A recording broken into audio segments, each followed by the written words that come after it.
एक गांव में एक बुढ़िया रहती थी जिसके 7 बेटे थे। 6 बेटे कमाने वाले थे और एक बेटा निकम्मा था। बुढ़िया माँ 6 पुत्रों का जूठा 7वें पुत्र को देती। 7वां पुत्र एक दिन अपनी पत्नी से बोला, देखो मेरी माता का मुझ पर कितना प्रेम है। वह बोली, क्यों नहीं, सबका जूठा बचा हुआ तुमको खिलाती है। वह बोला, जब तक आंखों से न देखे मान नहीं सकता। पत्नी ने हंसकर कहा, देख लोगे तब तो मानोगे। कुछ दिन बाद एक बड़ा त्योहार आया। घर में 7 प्रकार के भोजन और चूरमा के लड्डू बने।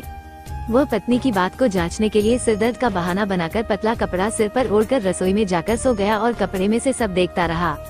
6 भाई भोजन करने आए। उसने देखा माँ ने उनके लिए सुंदर सुंदर आसन बिछाए, 7 प्रकार की रसोई परोसी और आग्रह कर करके उन्हें भोजन कराती रही। वह देखता रहा। 6 भाई भोजन कर उठ गए तब माँ ने उनकी 5 थालियों में से लड्डुओं के टुकड़ों को उठाया और एक लड्डू बनाया। जूठन साफ कर माँ ने उसे पुकारा, उठ बेटा उठ, तेरे भाइयों ने भोजन कर लिया, तू भी उठकर भोजन कर ले। उसने कहा, माँ मुझे भोजन नहीं करना, मैं परदेश जा रहा हूँ। माता ने कहा, कल जाना हो तो आज ही जा। वह बोला, हाँ हाँ जा रहा हूँ। ये कहकर वह घर से निकल गया। चलते समय उसे पत्नी की याद आई। वह गौशाला में कंडे थाप रही थी। वहाँ जाकर वह बोला, मेरे पास तो कुछ नहीं है, यह अंगूठी है सो ले लो और अपनी कोई निशानी मुझे दे दो। वह बोली, मेरे पास क्या है, ये गोबर भरा हाथ है। ये कहकर पत्नी ने उसकी पीठ पर गोबर के हाथ की थाप मार दी। वह चल दिया। चलते चलते दूर देश में पहुंचा। वहाँ एक साहूकार की दुकान थी। वहाँ जाकर बोला, सेठ जी मुझे नौकरी पर रख लो। साहूकार को नौकर की सख्त जरूरत थी। साहूकार ने कहा, काम देखकर तनख्वाह मिलेगी। उसने कहा, सेठ जी जैसा आप ठीक समझें। उसे साहूकार के यहाँ नौकरी मिल गई। वह वहाँ दिन रात काम करने लगा। कुछ दिन में दुकान का लेन देन, हिसाब किताब, ग्राहकों को माल बेचना, सारा काम करने लगा। साहूकार के 7-8 नौकर थे। वे सब चक्कर खाने लगे, लेकिन उसने अपनी लगन, परिश्रम और ईमानदारी से सभी को पीछे छोड़ दिया। उसे अपने किए का फल मिला। सेठ ने भी उसका काम देखा और 3 महीने में ही उसे मुनाफे में साझेदार बना लिया। परिश्रम करते करते 12 वर्ष में ही वह नगर का नामी सेठ बन गया और सेठ अपना सारा कारोबार उस पर छोड़कर बाहर चला गया। इधर उसकी पत्नी पर क्या बीती वह सुने। सास ससुर उसे दुख देने लगे। गृहस्थी का काम करवाकर उसे लकड़ी लेने जंगल में भेजते। इस बीच घर की रोटियों के आटे से जो भूसी निकलती, उसकी रोटी बनाकर रख दी जाती और फूटे नारियल की नरेली में पानी दिया जाता। इस तरह दिन बीतते रहे। एक दिन वह जब जंगल में लकड़ी लेने जा रही थी तब उसे रास्ते में बहुत सी स्त्रियां संतोषी माता का व्रत करती दिखाई दी। यह वहाँ खड़ी होकर पूछने लगी, बहनों ये तुम किस देवता का व्रत करती हो और इसके करने से क्या फल होता है? इस व्रत के करने की क्या विधि है? यदि तुम अपने इस व्रत का विधान मुझे समझाकर कहोगी तो मैं तुम्हारा बड़ा आसान मानूंगी। उनमें से एक स्त्री बोली, सुनो ये संतोषी माता का व्रत है। इसके करने से निर्धनता, दरिद्रता का नाश होता है, लक्ष्मी आती है, मन की चिंताएं दूर होती हैं, मन को प्रसन्नता और शांति मिलती है, निपुति को पुत्र मिलता है, प्रीतम बाहर गया हो तो वह शीघ्र लौट आता है, कुंवारी कन्या को मन पसंद वर मिलता है, चलता मुकदमा खत्म हो जाता है, कलह क्लेश की निवृत्ति हो, मुख शांति होती है, घर में धन जमा हो, धन जायदाद का लाभ होता है तथा और भी मन में जो कुछ कामना हो सब संतोषी माता की कृपा से पूरी हो जाती हैं। इसमें संदेह नहीं। वह पूछने लगी, यह व्रत कैसे किया जाता है? ये भी बताओ तो बड़ी कृपा होगी। वह स्त्री कहने लगी, बिना परेशानी, श्रद्धा और प्रेम से जितना भी बन सके प्रसाद लेना।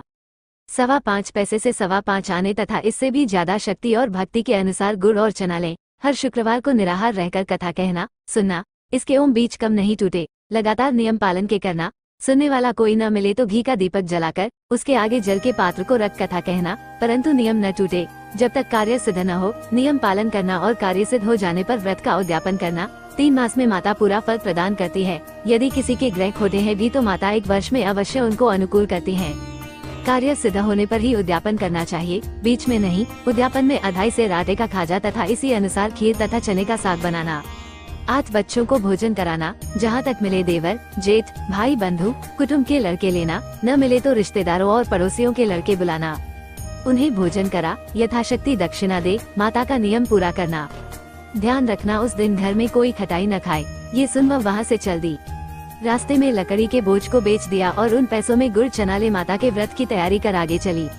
रास्ते में संतोषी माता के मंदिर में जब माता के चरणों में लौटने लगी, विनती करने लगी, माँ मैं दीन हूँ, निपट मूर्ख हूँ, व्रत के नियम कुछ जानती नहीं, मैं बहुत दुखी हूँ। हे माता मेरा दुख दूर कर, मैं तेरी शरण में हूँ। माता को दया आई।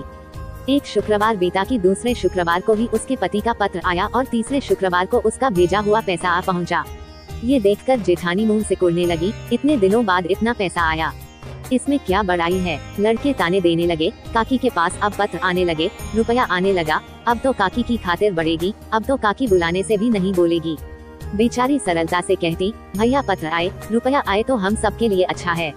ऐसा कहकर आंखों में आंसू भरकर संतोषी माता के मंदिर में जा मातेश्वरी के चरणों में गिरकर रोने लगी। माँ, मैंने तुमसे पैसा नहीं मांगा, मुझे पैसे से क्या काम, मुझे तो अपने सुहाग से काम है।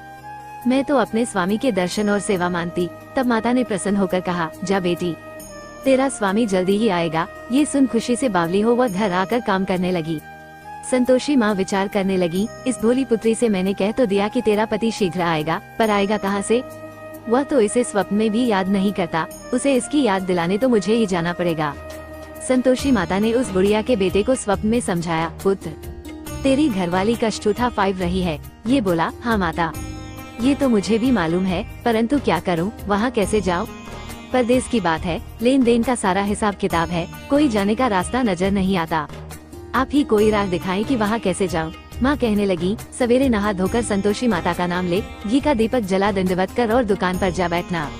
देखते देखते तेरा लेन देन चुक जाएगा, जमा माल बिक जाएगा, सांझ होते होते धन का ढेर लग जाएगा।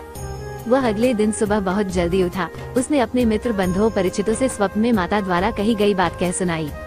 वे सब उसकी बात सुनकर उसकी खिल्ली उड़ाने लगे। वे कहने लगे कि कहीं कभी सपने की बात भी सच्ची होती है।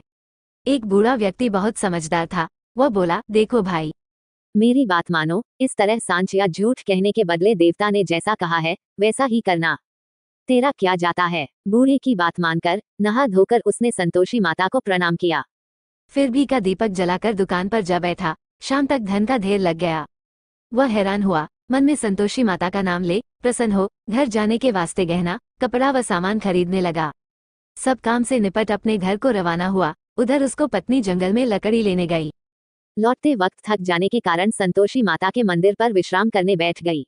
ये तो उसका रोज रुकने का स्थान था। धूल उड़ती देख उसने माता पूछा, हे माता, ये धूल कैसी उड़ रही है? माँ ने कहा, हे पुत्री, तेरा पति आ रहा है। अब तू ऐसा कर, लकड़ियों के 3 बोझ बना, एक नदी के किनारे रख, दूसरा मेरे मंदिर पर और तीसरा अपने सिर पर रख। तेरे पति को लकड़ी का गड्ढा देखकर मोह पैदा होगा। यह वहाँ रुकेगा, नाश्ता पानी बना खाकर माँ से मिलने जाएगा। तू लकड़ी का बोझ उठाकर जाना और बीच चौक में गड्ढा डालकर 3 आवाजें जोर से लगाना, लो सासू जी, लकड़ियों का गट्ठा लो, भूसी को रोटी दो, नारियल के खोपरे में पानी दो। आज कौन मेहमान आया है? संतोषी माँ की बात सुनकर वह बहुत अच्छा माँ कहकर प्रसन्न मन से लकड़ियों के 3 बोझ बना लाई। एक नदी के तट पर, दूसरा माता के मंदिर पर रखा। इतने में ही मुसाफिर वहां आ पहुंचा। सूखी लकड़ी देख उसको इच्छा हुई कि अब यही विश्राम कर ले और भोजन बनाकर खा पीकर गांव चले। इस प्रकार भोजन कर विश्राम कर वह अपने गांव में आ गया। उसी समय बहू सिर पर लकड़ी का गड्ढा लिए आई। उसने गड्ढा को आंगन में डाल जोर से 3 आवाजें दी, लो सासू जी, लकड़ी का गड्ढा लो, भूसी की रोटी दो, नारियल के खोपर में पानी दो। आज कौन मेहमान आया है? ये सुनकर सास ने अपने दिए हुए कष्टों को भुलाने के लिए कहा, बहू, तू ऐसा क्यों कहती है? तेरा मालिक ही तो आया है। बैठ, मीठा भात खाकर कपड़े गहने पहन। पत्नी की आवाज सुनकर उसका स्वामी बाहर आया और उसके हाथ में पहनी अंगूठी देख व्याकुल हो गया। उसने माँ से पूछा, माँ, ये कौन है? माँ बोली, बेट, तेरी पत्नी है। आज 12 वर्ष हो गए हैं जब से तू गया है, तब से सारे गांव में जानवर की तरह भटकती फिरती है। कामकाज कुछ करती नहीं, 4 समय आकर खा जाती है। अब मुझे देखकर भूसी की रोटी और नारियल के खापरे में पानी मांगती है। वह बोला, माँ, मैंने इसे भी देखा है और तुम्हें भी। मुझे दूसरे घर की चाबी दो, मैं उसमें रहूंगा। ठीक है बेटा, जैसी तेरी मर्जी कहकर माँ ने चाबी का गुच्छा बेटे के सामने रख दिया। उसने दूसरे घर को खोलकर सारा सामान जमाया। एक ही दिन में वहाँ राजा के महल जैसा ठाट बाट बन गया। अब क्या था, वह सुख भोगने लगी। अगला शुक्रवार उसने पति से कहा, मुझे संतोषी माता का उद्यापन करना है। पति बोला, बहुत अच्छा, खुशी से कर लो। वह उद्यापन की तैयारी करने लगी। जेठ के लड़कों को भोजन के लिए कहने गई, उन्होंने मंजूर किया। परंतु पीछे से जेठानी ने अपने बच्चों को सिखलाया, देखो रे, भोजन के समय सब लोग खटाई मांगना, जिससे उसका उद्यापन पूरा न हो। लड़के भोजन करने आए, खीर पेट भरकर खाई, परंतु बात याद आते ही कहने लगे, हमें कुछ खटाई खाने को दो, खीर खाना हमें भाता नहीं, देखकर अरुचि होती है। लड़के उठ खड़े हुए, बोले, पैसे लाओ। भोली बहू कुछ जानती न थी, उसने उन्हें पैसे दे दिए। लड़कों ने बाजार जाकर उन पैसों से इमली खरीदी और खाई। ये देखकर बहू पर माताजी ने कोप किया। राजा के दूत उसके पति को पकड़ कर ले गए। अब सब मालूम हो जाएगा। जब जेल की रोटी खाएगा बहू से यह वचन सहन नहीं हुए। वह संतोषी माता के मंदिर में गई और कहने लगी, माता तुमने यह क्या किया, हंसाकर क्यों रुलाने लगी। माता बोली, पुत्री तूने मेरा व्रत भंग किया है, इतनी जल्दी सब बातें भुला दी। वह बोली, माता भूली तो नहीं हूँ, न कुछ अपराध किया है, मुझे तो लड़कों ने भूल डाल दिया, मुझे क्षमा करो माँ। माँ बोली, ऐसी भूल भी कहीं होती है। ये बोली, अब कोई भूल नहीं होगी। अब बताओ मेरे पति कैसे आएंगे। माँ बोली, पुत्री जब तेरा पति तुझे रास्ते में ही आता मिलेगा। वह मंदिर से निकलकर बाहर आई तो रास्ते में उसे अपना पति आता हुआ मिला। उसने पूछा, कहाँ गए थे। वह बोला, इतना धन जो कमाया है उसका कर राजा ने मांगा था। वह भरने गया था। वह प्रसन्न होकर बोली, भला हुआ, अब घर चलो। फिर अगला शुक्रवार आया। वह बोली, मुझे माता का उद्यापन करना है। पति ने कहा, ठीक है करो। वह फिर जेठ के लड़कों से भोजन को कहने गई। जेठानी ने लड़कों को सिखा दिया कि तुम पहले ही खटाई मांगना। लड़के भोजन करने बैठे, लेकिन भोजन करने से पहले ही कहने लगे, हमें खीर पूरी नहीं भाती, जी बिगड़ता है, कुछ खटाई खाने को दो। ये बोली, खटाई खाने को नहीं मिलेगी, खाना हो तो खाओ। उनके उठकर चले जाने पर उसने ब्राह्मणों के लड़के बुलाकर भोजन करवाया। दक्षिणा की जगह उन्हें एक एक फल दिया। इससे संतोषी माता प्रसन्न हो गई। माता की कृपा से 9 माह बाद उसको चंद्रमा के समान एक सुंदर पुत्र प्राप्त हुआ। पुत्र को लेकर वह प्रतिदिन संतोषी माता के मंदिर में जाने लगी। माँ ने सोचा कि यह रोज आती है, आज क्यों न मैं ही इसके घर चलूं, इसका आसरा देखूं तो सही। यह विचार कर माता ने भयानक रूप बनाया। गुड़ और चने से सना मुख, ऊपर से मुंड के समान होंठ, उस पर मक्खियां भिन भिन रही थीं। दहलीज में पैर रखते ही उसकी सास चिल्लाई, देखो रे, कोई चुड़ैल डाकिनी चली आ रही, लड़को इसे भगाओ, नहीं तो सबको खा जाएगी। बहू रोशनदान से देख रही थी, वही प्रसन्न हो उठी, आज मेरी माता मेरे घर आई हैं। ये कहकर दूध पीते बच्चे को गोद उतार दिया। इस पर उसको सास क्रोध में भरकर बोली, अरे रांड, इसे देखकर कैसी उतावली हुई है जो बच्चे को पटक दिया। इतने में माँ के प्रताप से जहाँ देखो वहाँ लड़के ही लड़के नजर आने लगे। ये बोली, माँ जी मैं जिनका व्रत करती हूँ यह वही संतोषी माता है। इतना कह उसने झट से घर के सारे किवाड़ खोल दिए। सबने माता के चरण पकड़ लिए और विनती कर कहने लगे, हे माता, हम मूर्ख हैं, अज्ञानी हैं, तुम्हारे व्रत की विधि हम नहीं जानते, तुम्हारा व्रत भंग कर हमने बड़ा अपराध किया है। हे माता, आप हमारे अपराधों को क्षमा करो। इस प्रकार बार बार कहने पर संतोषी माता प्रसन्न हुई। इसके बाद उसकी सास कहने लगी, हे संतोषी माता, आपने बहू को जैसा फल दिया वैसा सबको देना, जो ये कथा सुने या पढ़े उसका मनोरथ पूर्ण हो।